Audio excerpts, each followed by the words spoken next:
அறிவுச்சுடர் பார்வையாளர்களுக்கு வணக்கம். இன்றைய காணொலியில் நம்மோடு இணைந்திருப்பார் திராவிட முன்னேற்றக் கழக தேர்தல் பணிக்குழு செயலாளர் ஐயா இள புகழேந்தி அவர்கள். வணக்கம். அனைவருக்கும் வணக்கம். கேளுங்க. இப்ப அமித்ஷா அண்மையில் வந்தப்ப அதிமுகவோட சேர்ந்து கூட்டணி ஆட்சி சட்டமன்றத்தில் அமைப்போம் எதிர்காலத்தில் 2026 அப்படின்னு சொல்லியிருக்கிறாரு. இதை நீங்க எப்படி பாக்குறீங்க? உங்களுடைய கேள்வியிலிருந்து மிக முக்கியமா நம்ம ஒண்ணு எல்லாருக்கும் தெரிவிச்சாகணும். ஏன்னு கேட்டீங்கன்னா, பாஜக என்கின்ற அமைப்பு அது ஆர்எஸ்எஸ் என்பது இந்துத்துவா, சனாதனம், வர்ணாசிரமம். இந்த சனாதன வர்ணாசிரமத்தை தீவிரமாக எதிர்ப்பது நம்முடைய திராவிட தமிழ் திருநாடு. இந்த தமிழ்நாட்டுல கால வைக்க முடியல, அதை எப்படியாவது நம்ம உள்ள நுழைஞ்சிடணும், ஏதாவது ஒண்ணு செய்யணும், காரியம் செய்யணும்னு சொல்லிட்டு இப்ப இவர்கள் எல்லா கட்சிகள் எல்லாம் உள்ள போய் பேசி காசு கொடுத்து விலைக்கு வாங்கி எல்லா வேலையும் நடந்துகிட்டு இருக்கு. இதுல ரகசிய கூட்டு, ரகசிய பேச்சு எல்லாம் இருக்கு. இங்க இருக்கக்கூடிய எடப்பாடியினுடைய அதிமுக, அந்த அதிமுக கூட கூட்டு சேர்ந்து அமித்ஷா பெரிய வெற்றியை பெற போறாராம். அவர்களுக்கு என்ன நோக்கம்னா, 2026 திமுக ஆட்சி உறுதியாக இருக்கிறது கணிப்புகள் எல்லாம் தெரிவிச்சிட்டு. அதனால என்ன நினைக்கிறானுங்க, ஒரு 25-30 எம்எல்ஏக்கள் அவனுங்க உள்ள வந்துடணுமா, காவிகள்.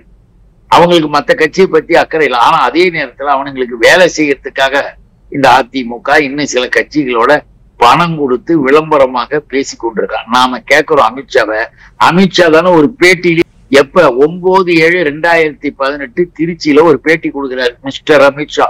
பெரிய அவர் அப்படியே ஆனானப்பட்டவர், அவரை மாதிரி யாரும் கிடையாது போகாதுன்னு இந்த பிஜேபி குதிச்சுக்கிட்டு இருக்காங்களே. இந்த தமிழ் இம்சை, இந்த 420 இந்த நபர்கள் எல்லாம் பதில் சொல்லுவாங்களா?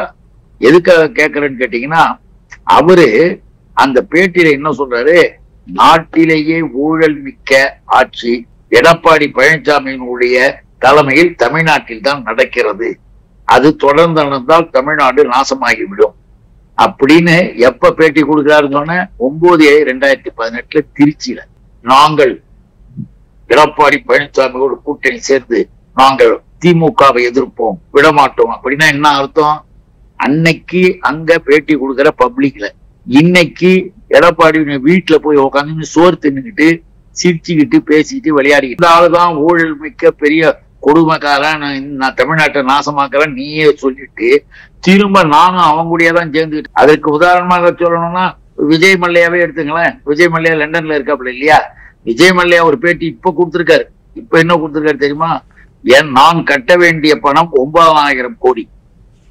விஜய் மல்லையா 9,000 கோடி. வங்கிகள் என்னிடம் 1,500 கோடிகள் பிடுங்கி கொண்டன. நான் லண்டனிலே இருக்கிறேன். ஆனால் அனில் அம்பானியினுடைய வாராத கடன் 4,09,000 கோடி. அதுல வங்கிகள் 455 கோடிக்கு மேல் தள்ளுபடி செய்து விட்டன. இப்ப வாரா கடன் சொல்லி 4,09,000 கோடி. அப்ப வாராத கடன்ல போட்டு தள்ளுபடி பண்றான். மேற்கொண்டு அவங்களுக்கு சலுகைகளை கொடுக்கறது ஏன் விஜயமல்லையா கேட்கலாம். இப்படிப்பட்ட கும்பலினுடைய பிரதிநிதியாக இருக்கிற அமித்ஷா இப்ப தமிழ்நாட்டுல பூந்துகிட்டு இது பண்ண போறார். ஏன் நரேந்திர மோடி எடுத்துங்களேன், மோடியா லேடியான்னு ஜெயலலிதா கேட்டது இல்ல, மோடியா லேடியான்னு ஏன் ஜெயலலிதா கேட்டதுங்க.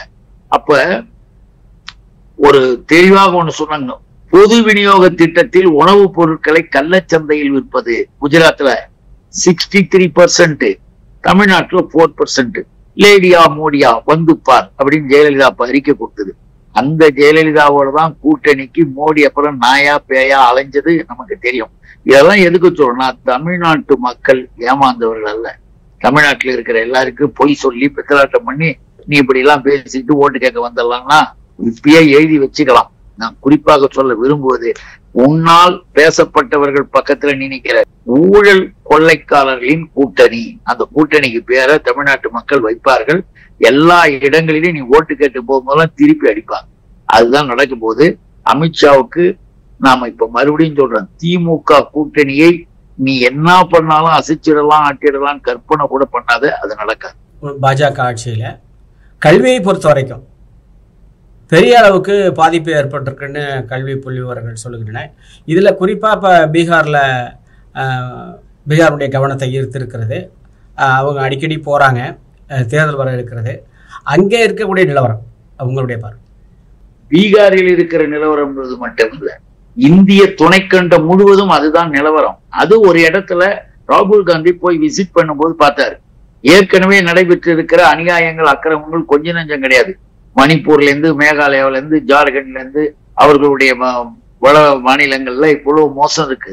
கல்லூரி விடுதிகள் மூடப்பட்டது மட்டும் இல்ல, கல்லூரியிலேயே மூடிட்டான், ஸ்கூல்ஸ் மூடிட்டான், படிக்கவே வைக்கல. மணிப்பூர்ல மாணவ மாணவியர்களுடைய கல்வியை கெடுத்து குட்டிச்சுவராக்கிய நரேந்திர மோடி மணிப்பூருக்கு போய் பாத்தியா, அங்க ஸ்டூடெண்ட்ஸ் அவர்களுடைய கல்வி என்னன்னு பாத்தியான்னு நம்ம எல்லாரும் கேட்கிற மாதிரி பீகார்ல இருக்கிற நிலைமை என்ன தெரியுமா?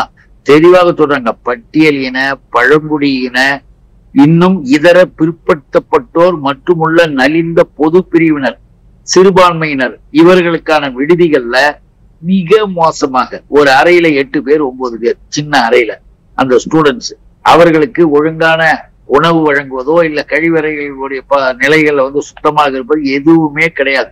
அதனாலதான் அடிப்படை வசதிகள் சுகாதாரத்துடன் இல்லாமல் இருப்பது, இணையதள வசதி கூட இல்லாமல் இருப்பது புகார் கொடுத்திருக்காங்க. அந்த விடுதிகள் என்ன, யார் பேரு தெரியுமா? டாக்டர் அண்ணல் அம்பேத்கர் பெயரிலே இருக்கக்கூடிய விடுதிகள். யார் காலத்துல அதெல்லாம் வந்தது? மன்மோகன் சிங் காலத்துல. நம்ம காலங்கள்ல உருவாக்கப்பட்டதுதான் அம்பேத்கர் பெயரில் உள்ள விடுதிகள்.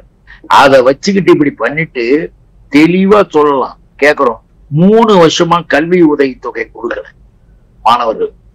இது எந்த கவர்மெண்டால செய்வானா? ஏன் கொடுக்கல?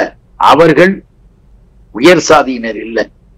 இவர்களுடைய சனாதன பார்வையில, வர்ணாசிரம பார்வையில இவெல்லாம் படிக்கவே கூடாது, இப்படியே நாசமாக போகட்டும் என்று ஒடுக்கப்பட்ட மாணவர்கள் முன்னேறாமல் இருக்கிறதுக்கு வழி செய்யறாங்க. அதுதான் ராகுல் என்ன சொல்றாரு, ஒடுக்கப்பட்ட மாணவர்கள் முன்னேற்றங்கள்லாம் இல்லைன்னா இந்தியாவே முன்னேற முடியாதியா? சூத்திரால் என்று சொல்கிற ஒன்லி முன்னேறிய வகுப்பாருக்கு மட்டும்தான் எல்லாம் கிடைக்கும்னா மற்றவர்கள் எல்லாம் இந்தியாவில் இல்லைன்னா என்ன ஆகும் அப்படின்றது தெளிவாக சொல்லியிருக்காங்க. சாதகமான பதிலை எதிர்பார்த்து கடிதமும் எழுதியிருக்கார் ராகுல். ஒரு பதில் கூட மோடிக்கிட்ட இருந்து வரவில்லை. அதை எதுக்காக இங்க குறிப்பிடுறோம்னா, மிக தெளிவாக மாணவ மாணவியர்களுடைய கல்வி நிலையில இவர்கள் பண்றது. இப்ப நீட்டை எடுத்துங்க.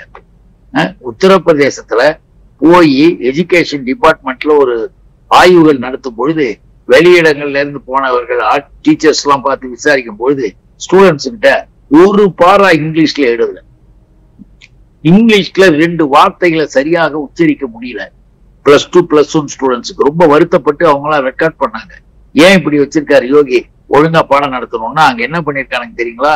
மும்மொழி திட்டம் என்ற பெயர்ல அந்த பகுதியினுடைய தாய்மொழியாக இருக்கிறதையும் தூக்கி போட்டுறது, இங்கிலீஷையும் தூக்கி போட்டுறது, இந்தியை மட்டும் சொல்லித்தருது.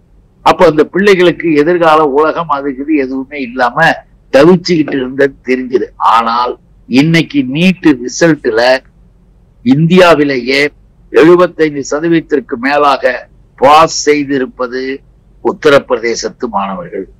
பாஸ் செய்ய வைக்கப்பட்டிருப்பது. ஏற்கனவே கொஸ்டின் பேப்பர் லீக் பண்ண, ஏற்கனவே ஆள் மாறாட்ட அளவு பண்ண, ஏற்கனவே உன்னுடைய எக்ஸாமினேஷன் ஹால்லயே பேப்பர்களை மாத்தி கொடுத்த, இதெல்லாம் கோர்ட்லயே சில மாணவர்கள் ஃபைல் பண்ணாங்க கேஸ். இவ்வளவு விவகாரம் இருக்கிற நீட்டு தேவையில்லை. நீட்டால ஒரு உயர்ந்த மருத்துவர் வருவாரானா இல்ல, மருத்துவ கல்விக்கு அதுக்கு சம்பந்தமே இல்லை. இப்படி ஒரு நுழைவுத் தேர்வை வச்சு தமிழ்நாட்டில் இருக்கிற மருத்துவக் கல்லூரிகள் மிக அதிகமாக இன்னைக்கு வட மாநில மாணவர்கள் படிக்க போறாங்க. ஏன்னா மோடி சிஎம் ஆக இருந்த குஜராத்ல 3 முறையும் ஒரு மருத்துவக் கல்லூரி கூட ஒழுங்கா கட்டி முடிக்கல. அப்படி ஒரு முதலமைச்சராக இருந்த மோடி இன்னைக்கு நீட்டை வச்சுக்கிட்டு நீட்டிக்கிட்டு இருக்கார். இந்தியாவினுடைய மருத்துவ கல்வியை நாசமாக்கி எதிர்கால மருத்துவர்கள் இந்தியாவில மிக மோசமான ஒரு சூழ்நிலையை உருவாக்குறதுக்கு நீட்டு பயன்படுது. ஆக நீட்டை ஒழிக்கணும். நாம சொல்ற குரலை எல்லாரும் யோசிச்சு முடிவு பண்ணணும். அதுக்காக சொல்றோம். உங்களுடைய நேரத்துக்கு மிக்க நன்றி. வணக்கம். நன்றி. வாழ்க.